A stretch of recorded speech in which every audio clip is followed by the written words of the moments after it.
Hello everyone. So I recently graduated as a master's student and continued on to my PhD. So I defended my master's and here is my final published thesis that I wrote. This video will be our latest LaTeX tutorial video. This video, I will guide you in a step-by-step process as to how to plan, write, and publish your own thesis during your graduate courses. I'm really targeting students from the STEM field in general. So whether you are in engineering or in pure sciences, I hope you can follow along. And all the links mentioned in this video will be in the description box down below. And the video will have individual chapters, so feel free to skip to any chapter you wish to specially know about. I would highly encourage everyone to stick till the end. First, we need to know what LaTeX actually is. So LaTeX, just like HTML, is basically a markup language that is used for typesetting scientific documents. Overleaf is sort of this online collaborative platform, like a tool which is really commonly used all over academia and industries together, where people can collaborate on one particular project all together at once. And the main language of writing a document on Overleaf is LaTeX. So Overleaf packages LaTeX in a very user-friendly way so that it can be used by all of us in academia or industry. So first, we'll start off with actually creating a nice structure for your thesis. So let's dive onto my computer screen. Okay, so this is the basic thesis planning dashboard that I've sort of created to go over what are the required pages that you need for your main thesis. So this is the structuring phase. So first of all, a particular thesis must have a title page. Of course, a lot of the sort of nitty-gritties depends on your particular university or institution, but this is just a general planning that I would like to lay out. So first is a title page, which is followed by a dedication page where you dedicate the thesis to someone, followed by an abstract where of course the main abstract of your entire thesis goes. Usually these are all single pages. Next we have the acknowledgement, where we sort of give acknowledgement to our supervisors, our friends, collaborators, so on and so forth, who really helped you in your journey. Followed by which we'll have the table of contents. Next will be, of course, as I said, the list of tables and the list of figures. After that's done, we will sort of look into the acronyms. So a lot of the time technical theses, especially in engineering, have a ton of acronyms in them, so you should have a page which sort of describes over all of the acronyms. Next will be all your chapters. So depending on how big your thesis is, let's say a master's or a PhD thesis, you can have anywhere between 3 to 5 or 6 chapters. After the chapters, we will sort of end it with the bibliography, where all of the citations that we have used will be listed in alphabetical order. And next, we will sort of end with an appendix. Now, your thesis might not have an appendix, so feel free to sort of use whichever sections you feel is particularly relevant to you. Now, some technical terms that I would like to go over are all of the pages can be sort of subcategorized into front matter pages. So front matter pages are title pages, dedication, abstract, acknowledgement, so on and so forth. That's shown here. And they do not have a section number. They use lowercase Roman numerals as page numbers. Next are the main matter page, which is all your chapters, your acronyms, and your appendix. And they have section numbers in them, and the page numbers are in Arabic numerals. So the appendix section is sort of the back matter pages, and again, they do not particularly have section numbers. The page numbering is done in Arabic numerals as well. All right, so now that we have a nice structure ready, we can sort of delve into the details of how to actually do that on LaTeX and Overleaf. So let's dive in further to sort of actually start building up the thesis. Alright, so this is Overleaf, so you can just go on to overleaf.com. Disclaimer, this is not at all a sponsored video. I just genuinely use this product and thought of sharing with everyone. And the plans and the pricing for these are again shown here. It is slightly on the expensive side if you are not a student or you're not associated to an university. However, if you are a student and you are associated to an university, the yearly plan is $99. And given that you will actually use this a lot, especially if you're from STEM, this $99 will be very much worth it. However, a pro tip that I would like to give here is a lot of the time, a lot of universities will have you subscribed as a premium user. Just contact the IT person, or in my case already signs up their students with a premium LaTeX plan. So this is sort of where my LaTeX dashboard is. It contains all of the projects that I have worked on. This video we will start a fresh project from the beginning. In order to do that, first we'll hit the new project and we will open sort of open a blank project from there. So we can name it as my thesis. What I would like to add is Overleaf has this templates library section. So a lot of the times your particular university or the particular research paper that you're following may have their formats already listed below. In that case, that will help a lot of your work. You can simply copy that template and start working on it directly. I personally have uploaded the Queen's thesis template on the website here. Again, links will be down in the description. Say I'm at Queen's and I just want to search up the thesis format for Queen's. So as you can see, there are Queen's thesis templates that you can just start using. So in order to use it, you just open it and you can click open as a template, and this will directly take you in to an already created Overleaf document, and you can just start by filling your details. So that's as simple as it gets.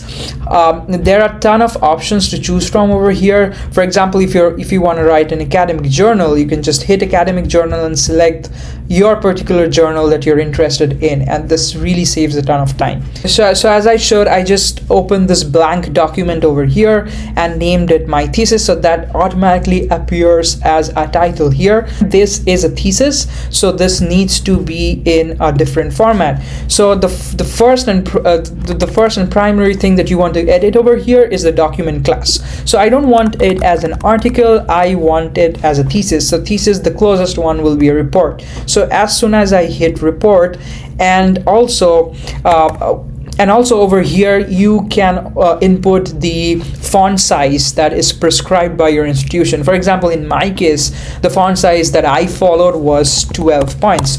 So if I hit recompile right now, it will change the look and feel of my project. So already this is starting to take a shape of a report and a thesis rather than a one-page article. So you see there is a dedicated title page right now, and then the next section sort of starts from there. The tip that I would like to give here is to sort of leave this recompile to recompile automatically to on, and check on that. And so what that'll do is, as you make a change, it will sort of automatically refresh and recompile for you. You do not need to keep clicking recompile again and again. As we have a nice clear structure ready, we can sort of start making our thesis according to the structure, and that automatically saves you a ton of time. So the very first thing that I would like to do is the main.txt file that you see here is going to be your main is going to be the main body of your thesis, which will contain all of the different chapters, all of the different packages that you will declare for your for formatting your thesis, so on and so forth. So we would like to keep this separate, and in this tutorial what I'll teach you is a very modular approach to writing a thesis. Text will primarily have all the front matter pages that I just described, which are your title pages, which are the acknowledgements, the dedication, the abstract, so on and so forth. The main matter pages, that is all of your chapters, will be individually created as a different .tex file. Have an appendix file, an acronym file, references, title page if your university wants to make you one. This example, I'm going to consider that you're writing 3 chapters. So I will name it as chapter 1. Then I will create a new file. So in order to create a new file, you hit this icon over here, and I'm going to name it as chapter 2. And you will see why this approach is particularly important and will sort of save you a ton of time. Chapter 2, and then finally let's call this chapter 3, which will also be our concluding chapters. Let's say you're just having 2 main chapters and 1 concluding chapter. So in that case, let's say this is your sort of conclusion chapter. And also the other important pages that needs to go here are your appendix section, if you have one. Again, I'm going to name it as appendix A. If you have many appendices, you can do appendix A, B, C, however you wish like. I'm also going to have a bibliography. So, and the cool part about this page is this is not going to be a .tex file. A point to note here is the bibliography page will be a .bib file, because we are going to use a specific format of bibliography that compiles as a .bib file. So we are going to save that as well. We are going to create that as well. So as you see, nice, chapter 1, 2, 3, appendix A, bibliography. That's awesome. Then next we will sort of create a new folder for us. This folder I will call it figures, and in this particular folder I will store all of the figures that I need for my thesis into this folder. And when I use the folder, I simply tell LaTeX to point at this address, and it will pull up the figures from here. So this creates a clean looking, nice sort of structure. Now as soon as you have a structure, you don't see anything pop up here. You started editing the main document here.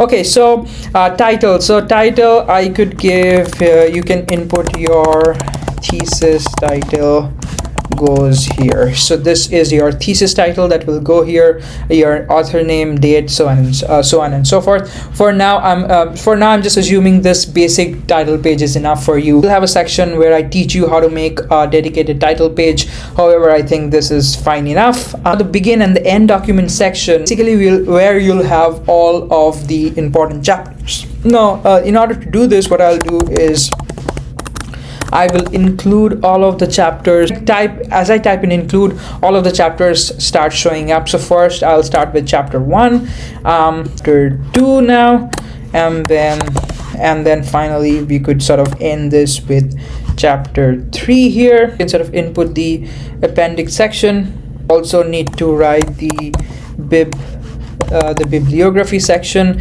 and as I said, I already have a page called bibliography, so I'm just going to include that in as well. Okay, so now that you have created this basic structure, what you need to do next is sort of declare all your packages. So when you're coding in Python, or when you're coding in C or any other languages, you import certain libraries in order to access some of the functions which that particular coding language has for you. So similarly, in case of LaTeX, in order to actually do certain stuff like formatting equations, or writing down tables, or bringing in figures, or styling your page in a certain way, you need to declare certain packages.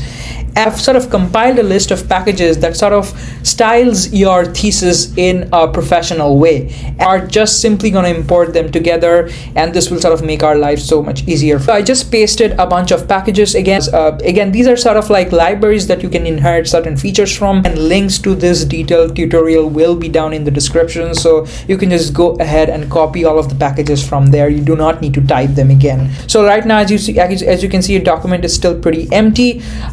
So start filling up the main matter pages, which are your dedication page, your abstract page, so on and so forth. And all of this will be actually done in the begin document. So as you can see, we have already made this begin document, and we have already sort of included all of the chapters. Down below we will sort of start. So the first thing that needs to be here is the dedication section. And again, in order to include this dedication section, what I'm going to do here is I will simply just type chapter Now if I scroll down here, I have some, so now if I scroll down here, I have a chapter 1 called dedication. However, I do not want this to be called chapter 1, so I want to remove the chapter 1 from here because I just want this page to be called dedication, and that's it. So in order to do that, I am simply gonna add a star. So adding a star is sort of indicating LaTeX that, hey, I do not want to actually number this chapter. So this will just be called dedication henceforth. So as you can see, it has been recompiled, and we have a fresh dedication page where you can sort of enter your dedication here. Okay, so now that the dedication page is over, the next page, again, I will make an abstract page. So again, like, you can fill out the dedication page here entirely and it will get updated. Now is the next, the abstract page. Again, for this, I am also going to tell LaTeX not to number this, so I'm going to put a star over here. Your abstract here. So you will put down your thesis abstract in this particular section. Again, it is sort of compiling, and once it's compiled, you can see abstract page is nice and nicely made over here. Abstract comes the acknowledgement. So again, I'm going to call it chapter. I won't number this, and that will be the acknowledgement. I would like to table of contents. So in order to include the table of contents in LaTeX, all you need to do is just type this one particular piece of code. So table of contents, that's all. Again, it's throwing an error because I just stopped in between. Let it recompile and it should work fine. There you go. So this is the contents page, and the best part about LaTeX is, since you do everything systematically, everything updates on its own, so you do not need to go and edit that page. As you will keep adding your content, that will automatically be added to this page, which is really awesome. Table of contents, you need to do your list of figures. Again, your list of figures, and then you also need to do your list of tables is another section that will go in there as well. So as you can see, there is another page called list of figures, and there should be another page called list of tables. So that already sort of nicely structures our thesis, and we are sort of ready to individually delve into each of the chapters. Now an important tip here is, a lot of the times you need to number these pages in small case Roman numerals, and you need to include these pages in the table of contents, which LaTeX by default will not do for you. So that is something extra that you need to do it from your own end. In order to actually do that, sort of tell LaTeX to say, hey, these are my front matter pages, and I want them to be in lowercase Roman numerals, plus I also want them to be listed on my table of contents. So again, we will sort of jump to the section where we say this is the begin document, which is this particular section over here. And the way we will address this is we'll sort of call this the front matter pages. Again, in order to comment something in LaTeX, you use the ampersand sign and you start typing. So these are my front matter pages, and I would like the page numbering to be in lowercase Roman. What will happen after this is, as you can see, it already starts doing lowercase Roman numerals for me. How to include the dedication chapter, the abstract chapter, all of these front matter pages part of your table of contents. Now, in order to do it, there is this one particular command called literally add contents line, and followed by add contents line, 3 curly braces over here, and we write the following keywords: TOC stands for table of contents. Next we will just follow next we'll just write it, hey, this is a chapter that I want to include, and then the name of the chapter, which in my case, as you can see, is the dedication chapter. So dedication goes here, and what this will do, and as I give this command to LaTeX, what this will do, if I open the table of contents once more, as you can see, dedication is now in my table of contents. By default, again, let me tell you, this will not show up unless and until you particularly write this down. Awesome. So that is working pretty good. What I'm going to do is I am going to do the same for the abstract section over here. Of course, I'm not going to call it abstract though. I'm not going to call it dedication. I'm going to call it abstract. I'm gonna call this abstract, and as you can see, the page number is automatically updated, which is the best part of LaTeX. You don't need to worry about any of those. I'll also do this for acknowledgement, of course, renaming. So the acknowledgement should also get updated here. Sometimes your university or institution might ask you for a page of acronyms. So especially in STEM papers, you tend to use a lot of scientific terms, and be a page of acronyms that describes what that particular thing is. So we will also include a page of acronyms, which will be after the list of tables. We need to create a new file and call it acronyms. What we'll simply do here is include names.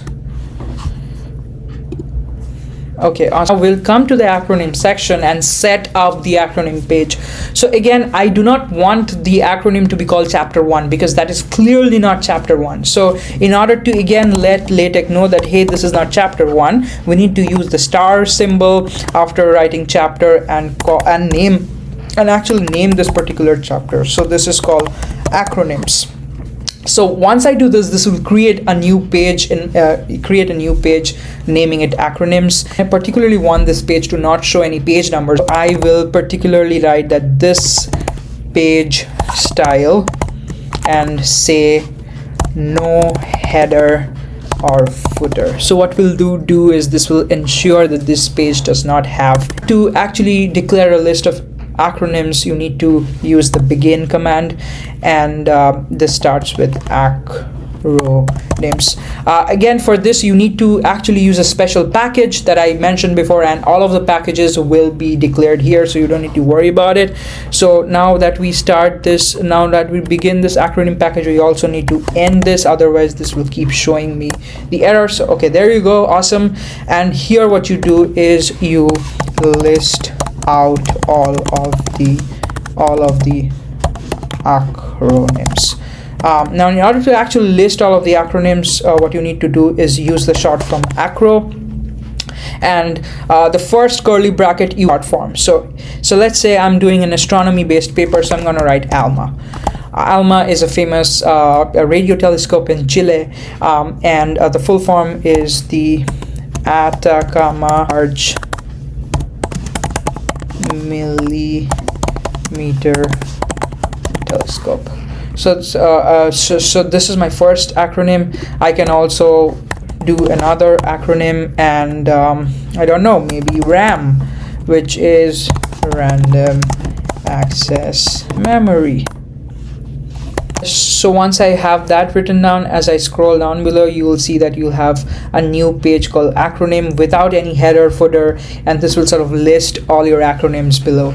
And I'll also show you how to actually call that back in your text. Now let's open our main text, and now let's see what we have done so far. Okay, so we have so what we have is a title page here, which is of course done by the make title command over here. Next we have a dedication page. Next is an abstract page, acknowledgement page, again content, the list of figures, list of tables, acronyms, and now we can finally start getting into the chapter section of the thesis.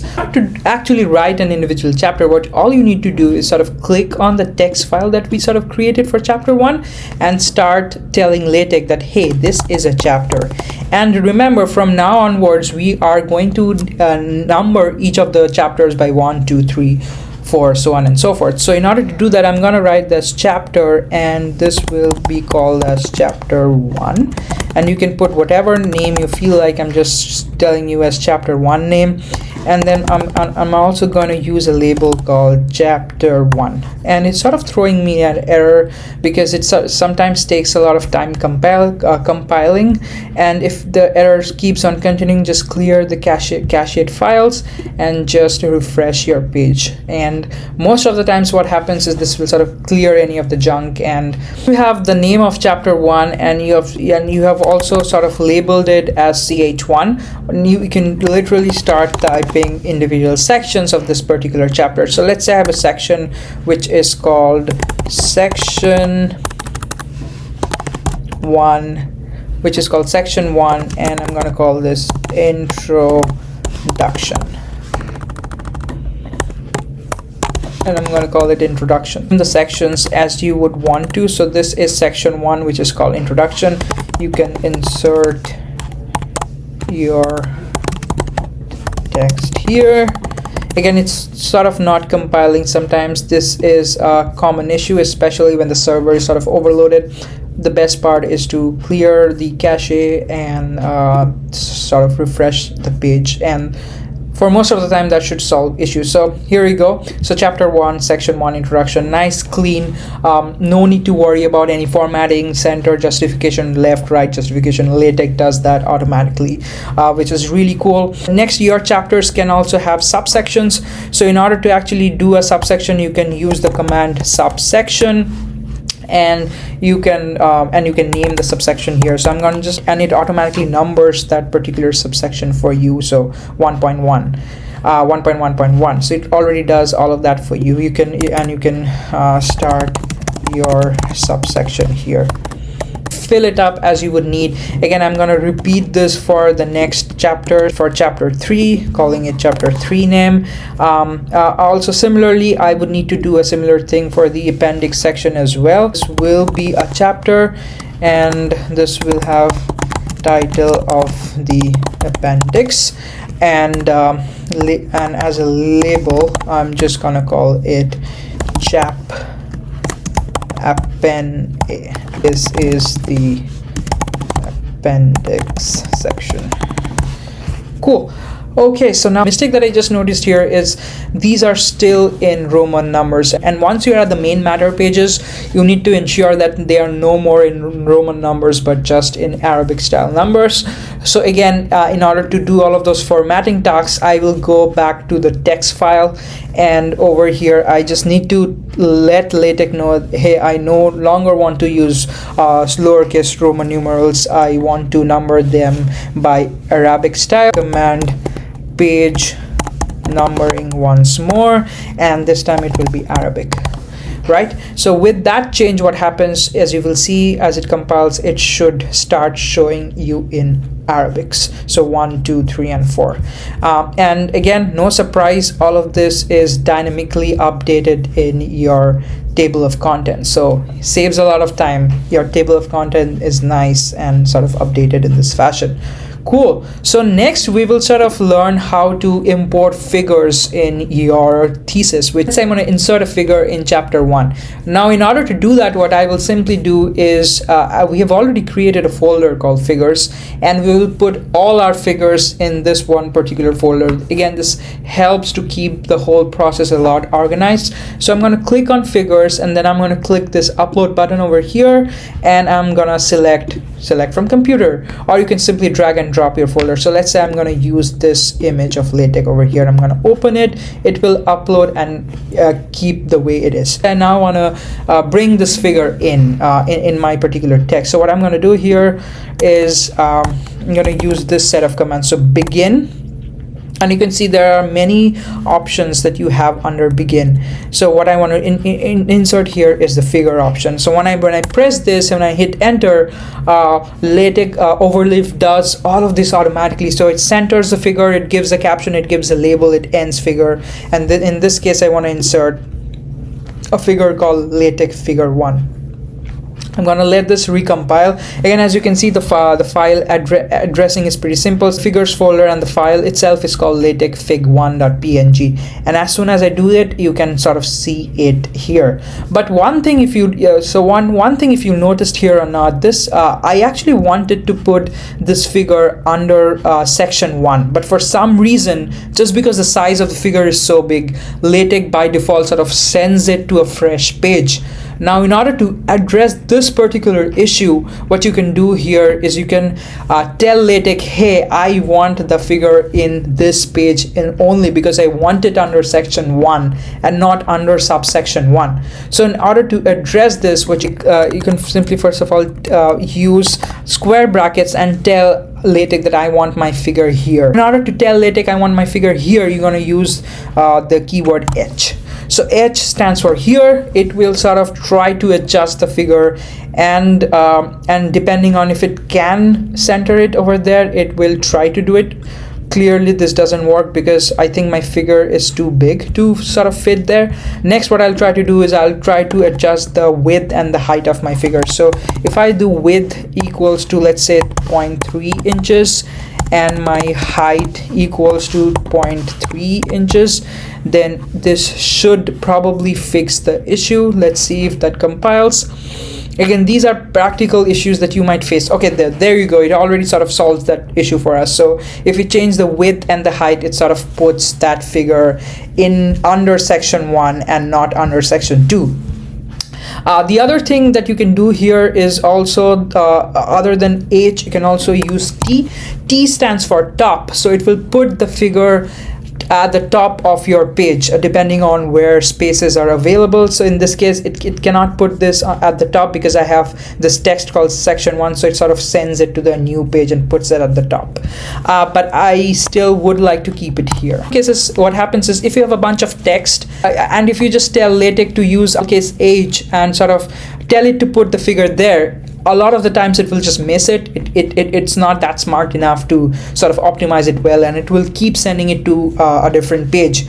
In order to address that issue, we can use a package called float. I have included that I've included that above, and rather than using small case h, you can use capital case H, and float sort of overrides any of the LaTeX functionality and strictly instructs it to put it over there, no matter whatever text is there in between. So as an example, what I'll do is I'll go on to subsection 1. I'll put in a bunch of lorem ipsum gibberish text. Just as an example, these are not real paragraphs. So let's say I want my figure to be right after this paragraph. So for this example, I'm using the same figure and I'm going to put it here. So I'll see if LaTeX can do that for me. I might need to tweak the size here and there, but let's see. So it clearly fails to do that. Sends it to a new page. In this case, what do? I simply, as I said, use capital H, and again there's a special package called float which I've already included, and that should allow you to sort of override any of this and sort of put the figure exactly where you would want it to. So capital H with the package float does help in this. So this was a tip that I would like to give you guys, which really helps and saves you a lot of time. And the next thing that I want to include is a nice table here. So in order to include a table, again, the command and sort of start and sort of type in table, and this will already create a nice table like structure for you. Currently it has 2 columns, so C stands for the columns, and the dashes over there literally stands for where you would want your tables to have that box-like structure. So notice that if I add my own boxes around the 2 C's, nicely gets updated here. Now my table has this nice structure around it.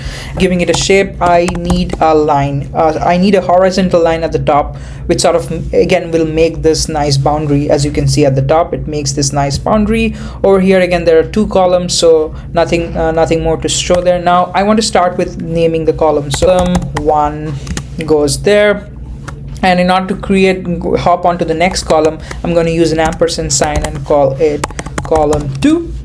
So column 2, so that creates a nice creates column 2, and in order to sort of end this particular line, I'm going to use a double slash, and then I'll also give an H line, which sort of nicely separates out the columns. And now we can actually start filling up the rows. So let's say column 1 has a value of 50 and column 2 has a value of 70. That has sort of a value of 90. and I'm going to keep it like this and let it update in this with the /h line command here, which will sort of put a nice so there you go. This is a simple table. Now if you want to put separation between the two rows, you can do that here again using the h line command.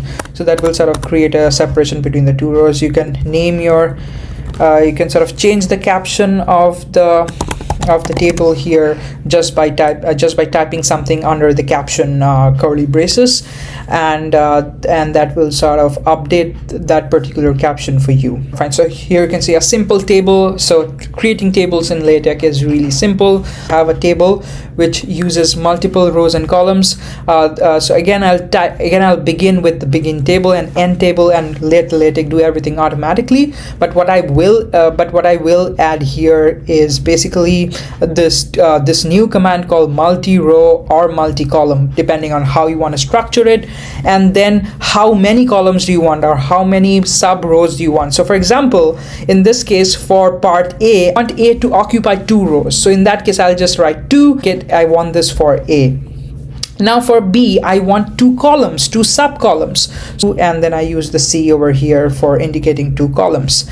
And then of course you start entering the text how you would normally for a normal table, as I showed you above, and the rest remains the same. So column and multi-row tables in LaTeX. Okay, so the next thing that we want to learn here is how to use proper citations in your thesis. Now again, the whole process of citation can be really simple by using this one hack. So what you will do here is you let's say I have this paragraph written and I want to cite this particular part of the paragraph to some particular author. Now the easiest way to actually do that is to go to Google Scholar. Now on Google Scholar, I will search up that particular research paper using either the DOI number or the title or the author name, whatever works for you. Do that. So let's say I want to cite a paper from astronomy from my supervisor, Professor Laura Fissel. So I'm going to type her name. So I'm going to type Laura Fissel here, and I'm going to search, and I want to cite this particular paper in this example. This is just an example. So okay, so I'm going to click the cite button here. I'm going to click on the bib text button. What that'll do is it'll sort of open this nice bib.text already formatted thing that I can just copy and paste in my thesis, and I can cite it from there. So all I need to do from now is just select everything, copy it, and go to the thesis. And remember, I created this bibliography.bib file. I'm gonna go in there and I'm gonna I'm just gonna paste that in there. Now by default this will not do any changes. The change that will happen is under the hood. However, if I now want to cite this particular thing, let's say I want to cite this particular line after this paragraph, all I can do is /cite. I'm just going to move myself here, cite, and then automatically you see Fissel, my supervisor's name that I've put in there, comes up. Or I can just type Fissel and it will come up on its own. I'm just going to click that in. Refreshing after recompiling it actually shows up the paper that I just cited here. And in case if you're wondering if that would get updated automatically in the references or bibliography section, yes it will. So let me just scroll down to the bibliography section. As you can see, just like the recommended format, it has been automatically updated in that particular way. So it sort of saves you from a lot of hassle. This is a pretty easy and straightforward way. Now there are different ways of actually citing. So let's say I want to change up the citing format. Let's say I want to include the name of the author within brackets. So in order to do that, the format for that is actually cite P. So rather than using cite, I'm gonna say cite P. So what cite P will do is it will sort of encapsulate the name of the author in brackets, as you can see here. So by the way, you can also include more than one author. So say I want to look up at this particular project. So I'm gonna do the same way. I'm gonna copy the bib text format, and I will be pasting it under this. So I'm just showing it as an example for a second author if I want to add that. And then what I'll do is I'll come back here, give a comma here, and put the next one here. So what that'll do is, let's say I want to cite 2 authors under the same brackets. I can do that, as you can see nicely. It sort of shows 2 authors. Okay, next let's start to actually write equations. Now, one of the biggest perks for using LaTeX is it allows you to write mathematical equations really easily as well. All of the packages for equations have already been declared above if you're using this particular template, or you can again follow those same packages and start typing your equations. The numbering for the equation will be done by default. You don't need to worry about the numbers as well. So in order to actually start the equation, all you need to do is again use the begin command, and again, let me move myself away from there, begin, and this time it will be equations. So I'm going to type in equation, and this already creates a nice environment for equations. So let's say I want to type the famous equation E equals to mc squared. So let's see what that does.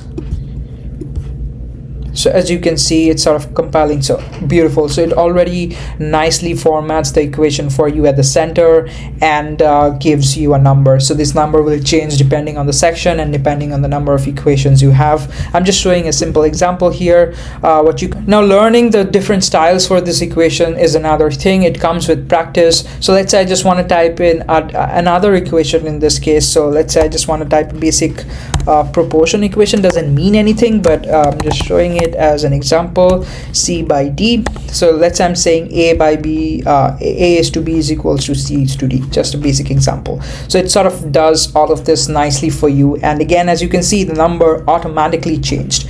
You need to do nothing. You just need to use the begin and the end equation environment and keep filling your equations. Now, a common question is, what if I want to include an equation or something related to math within my text?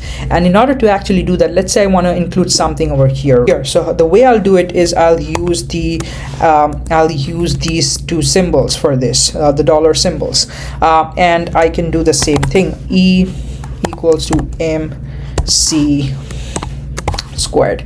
Now again, in order to use any mathematical equations within the text, you need to create an environment first for LaTeX to know that it is a mathematical equation, and in order to do that, you need to use the dollar signs. So within $2 so you include your equation nicely over here, and it will sort of do that for you already. I want to refer equation 1.1 somewhere in the text. So in order to actually do that, I need to create a label for this. So this sort of tells LaTeX a unique identity of this equation. So I'm going to use the label command again, and I'm going to call it equation 1 maybe. And then now in order to actually refer to that equation, I'm gonna, in this text for example, I'm gonna use ref, and then I'm gonna call in equation 1. So it already comes in as a list.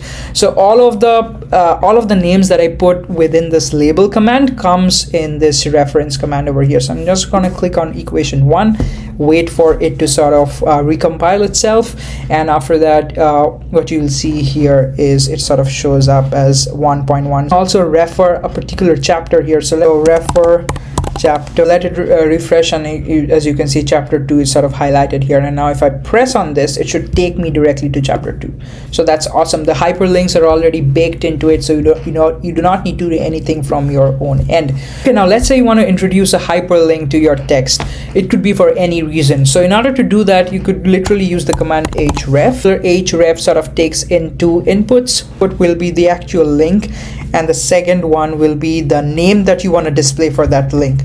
So as an example, let's say I want to open Google Scholar. So I can just grab the link of Google, put it over here, and then call this Google Scholars. Compile, and as you can see, it sort of created this nice thing called Google Scholars and Google Scholars now. So that at the moment you press on this, it'll open in a new tab and open Google Scholars for you. So that is how you include a hyperlink within your LaTeX document. Sometimes you need to insert footers at some of your chapters or some sections. Footer, you can sort of bring it down into footer, this random paragraph over here. Let's say I want to show a footer over here. So the way I'll do it is I'll use the command footnote, and within footnote I want to let's say embed a hyperlink Google Scholars here, right? So I'm gonna use the href command here, paste in the Google and name it Google Scholars again once more.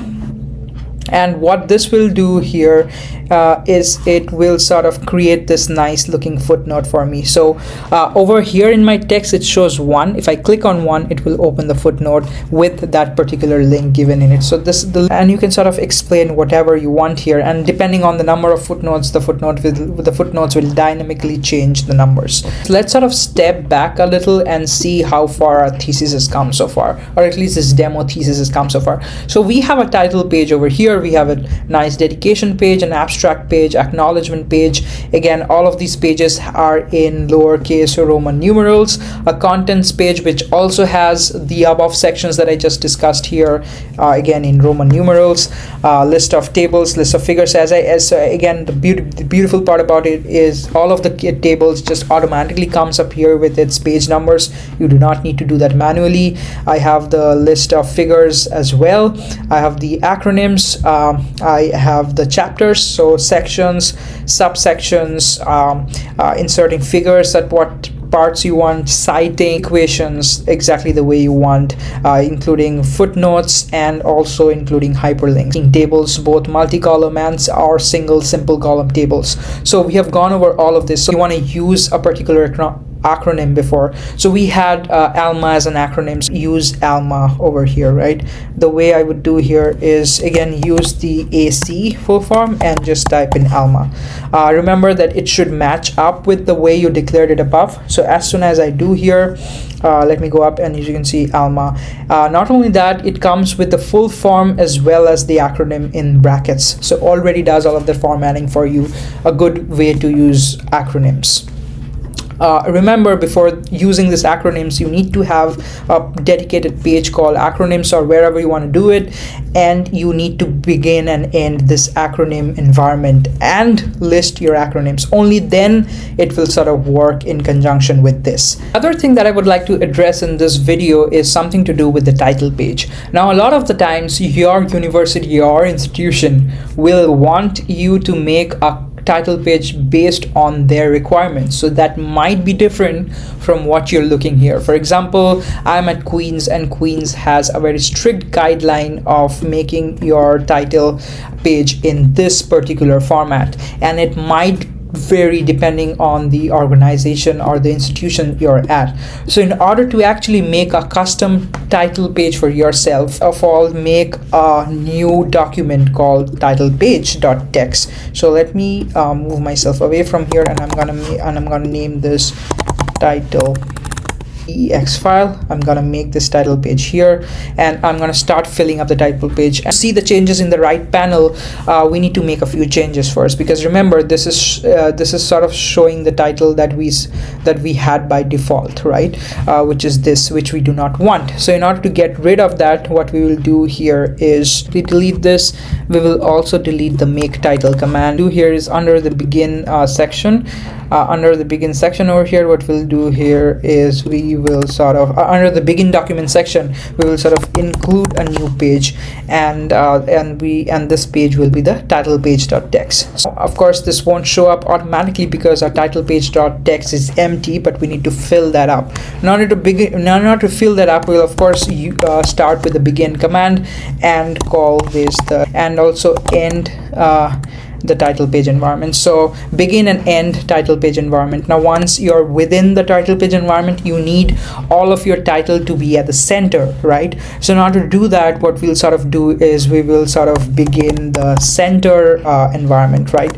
So center. So this will again put everything nice and centered, so you can start putting all your all your text within that center. So first we'll start off with the title, the actual title of your thesis. Now you can use different font sizes based upon your requirements, but for my case, I'm going to start this with the large, and I'm going to make it uppercase because I write my title in, and of course I need to end the large environment here. My thesis title, right? Ends the title, and now it should start showing up in the front page.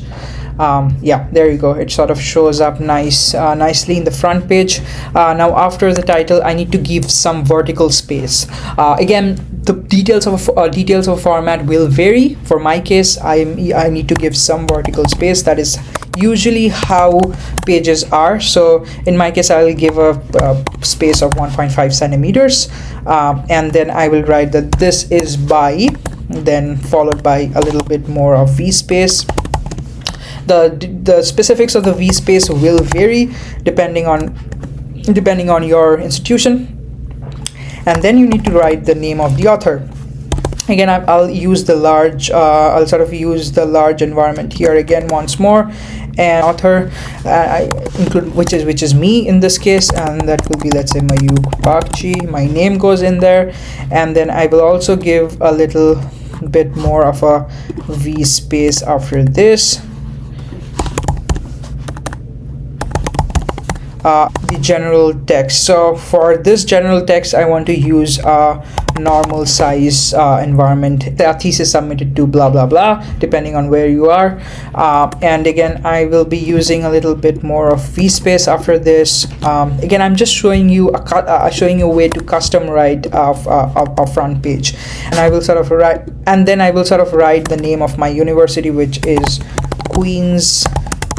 You use the double slash, and the address, it's in Kingston, Canada. Write the full address. This is just an example, and then whatever you want to do at the end, you can do it, and you can sort of end the centering environment here. And there you go. So this is a nice little custom page that you can create for yourself, depending on the format that you have. All right, so stepping back once again, we have a nice custom front page. We have all the required pages with